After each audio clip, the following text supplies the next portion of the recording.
தேவையான பொருட்கள் ஒரு பெரிய வெங்காயம் நல்லா ஸ்லைஸாக சின்னதாக நறுக்கிக்கோங்க, 2 தக்காளி, 2 பச்சை மிளகாய், இஞ்சி பூண்டு நச்சு தனியாக எடுத்து வச்சுக்கோங்க, 1/2 கிலோ சிக்கன் சின்ன சின்ன பீஸாக நறுக்கி தனியாக எடுத்து வச்சுக்கோங்க, 4 டீஸ்பூன் எண்ணெய். எண்ணெய் நல்லா காஞ்சிருச்சு. இப்போ லவங்கம், பட்டை, கிராம்பு இதெல்லாம் சேர்த்துக்குவோம்.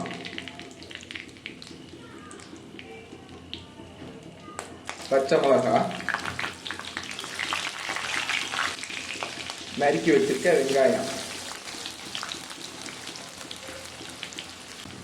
போட்டு நல்லா கிண்டி விடுங்க. வெங்காயம் நல்லா ப்ரௌன் கலர் வர அளவுக்கு வதக்கிக்கோங்க.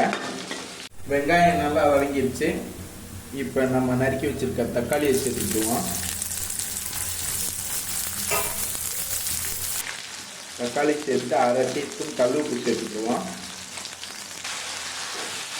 எல்லாம் மிக்ஸ் ஆகிற மாதிரி கிண்டி விட்டு அடுப்பை சிம்மில் வச்சு ஒரு 5 நிமிஷம் மூடி வச்சுருங்க. இப்போ நம்ம நச்சு வச்சுருக்க இஞ்சியும் பூண்டையும் சேர்த்துக்குவோம். இஞ்சி பூண்டையும் சேர்த்துட்டு நல்லா மிக்ஸ் பண்ணி விடுங்க. இஞ்சி பூண்டோட பச்சை வாசனை போகிற அளவுக்கு நல்லா வதக்கிக்கோங்க. இஞ்சி பூண்டு பேஸ்ட்டு நல்லா வதங்கிடுச்சு. இப்போ நம்ம ஆல்ரெடி க்ளீன் பண்ணி வச்சுருக்க சிக்கனை சேர்த்துக்கிடுவோம்.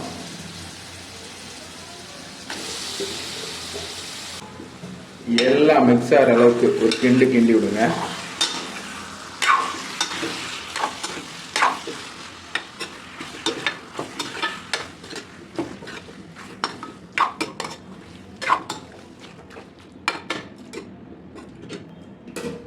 நல்லா மிக்ஸ் பண்ணியாச்சு. இப்போ அடுப்பை சிம்மில் வச்சு ஒரு 5 நிமிஷம் மூடி வச்சுருவோம். சிக்கன் நல்லா வந்துருச்சு. இப்போ நம்ம ஒரு 1/2 டீஸ்பூன் மிளகாய் பொடி சேர்த்துக்குருவோம்.